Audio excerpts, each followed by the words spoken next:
बच्चों, आइए अब आज के गृह कार्य को समझते हैं।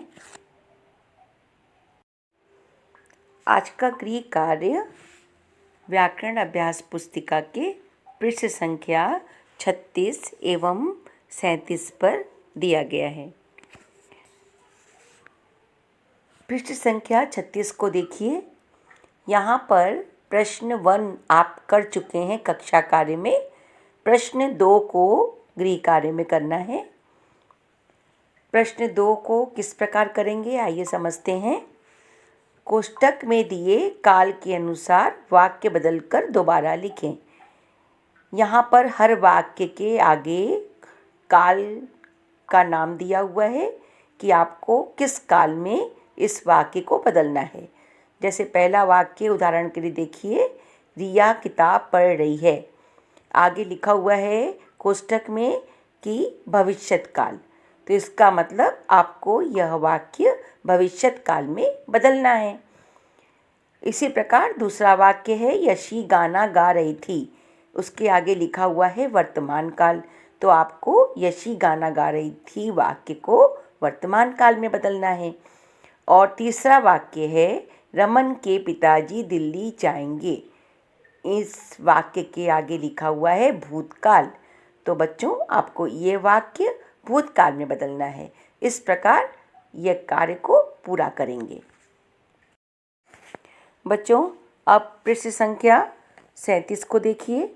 यहाँ सबसे पहले ऊपर दिनांक लिखेंगे। आज की दिनांक लिखने के बाद प्रश्न 3 पर आइए।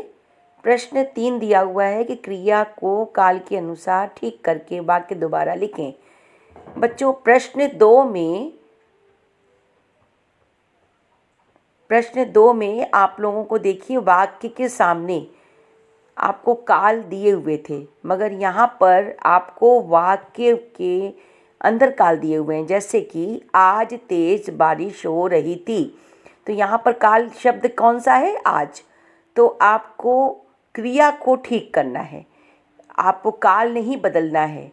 काल वही रहेगा, आज शब्द को नहीं बदलेंगे और आपको क्रिया को बदलना है। क्रिया यहाँ पर क्या है, हो रही थी, तो यहाँ पर आपको हो रही थी शब्द को काल के अनुसार ठीक करके पुनः लिखना है। आशा है आप समझ गए होंगे। इसी प्रकार दूसरे वाक्य को भी करेंगे।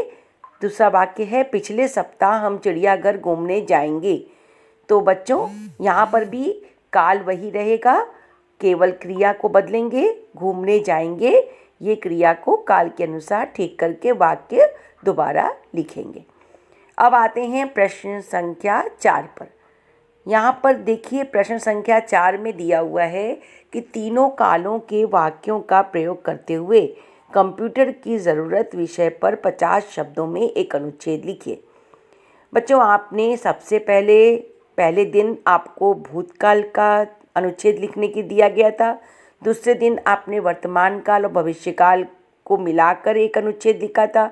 आज हमें तीनों कालों को मिलाकर एक अनुच्छेद लिखना है और अनुच्छेद का विषय है कंप्यूटर की ज़रूरत या कंप्यूटर की आवश्यकता, कंप्यूटर का क्या महत्व है। इसी पर हमें तीनों कालों में एक अनुच्छेद लिखना है। इस प्रकार कार्य को बहुत अच्छे ढंग से समझ के कीजिएगा और कार्य पूर्ण करने के बाद अपनी हिंदी अध्यापिका को समय से मेल कर दीजिएगा।